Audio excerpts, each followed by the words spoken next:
안녕하세요. 류마지기 유창길 원장입니다. 류마티스 관절염에 대한 개괄적인 가장 기본적인 개념 설명입니다. 류마티스 관절염은 여러 부위에서 만성적으로 염증이 발생하는 자가면역 질환이죠. 관절의 활막에 염증이 발생해서 진행될 경우에는 관절이 파괴되거나 변형될 수 있는 질환이 바로 류마티스 관절염입니다. 류마티스 관절염은 약을 먹는 것이 중요한 게 아니고 류마티스 관절염 자체가 치유 상태에 도달해야지만 변형과 파괴를 막을 수 있다는 것을 지난번에 말씀드렸고요.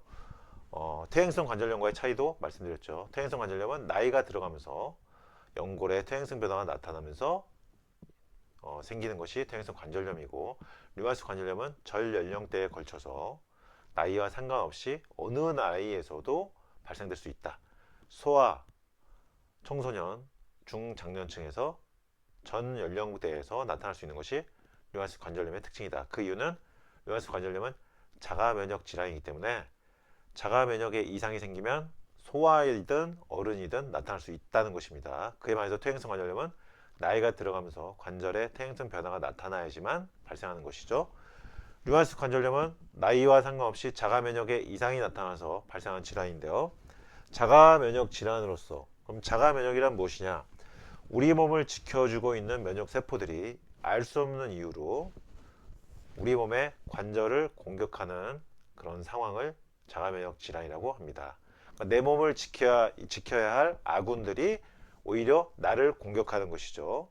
적군과 싸워야 할 아군들이 내 관절을 공격하는 것입니다.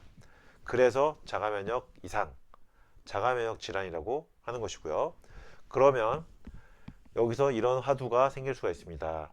이 자가면역 이상, 면역을 억제하는 것이냐, 아니면 면역 이상이 나타나는 몸 상태의 혼란을 바로잡는 것이냐, 어느 것이 더 맞는 것일까요?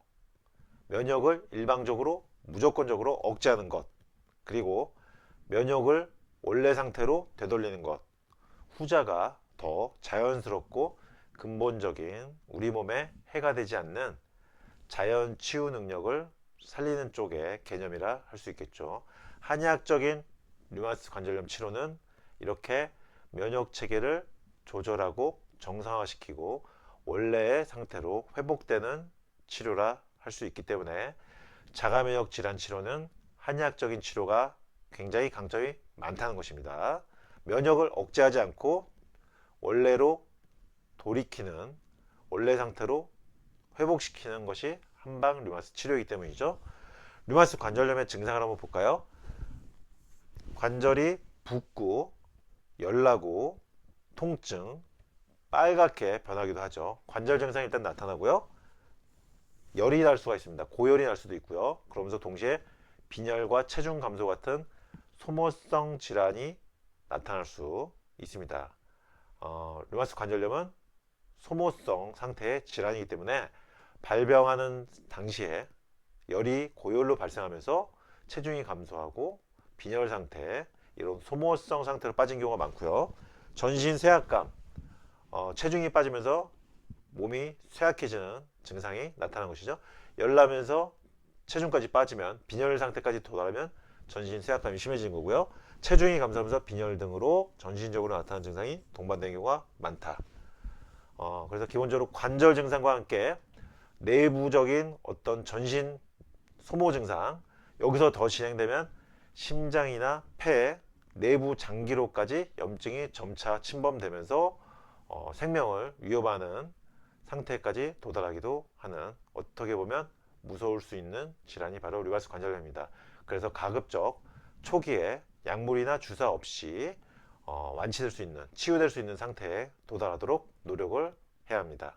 이상 류마티스 관절염에 대한 개괄적인 설명을 드렸습니다. 류마지기 유창길 원장이었습니다.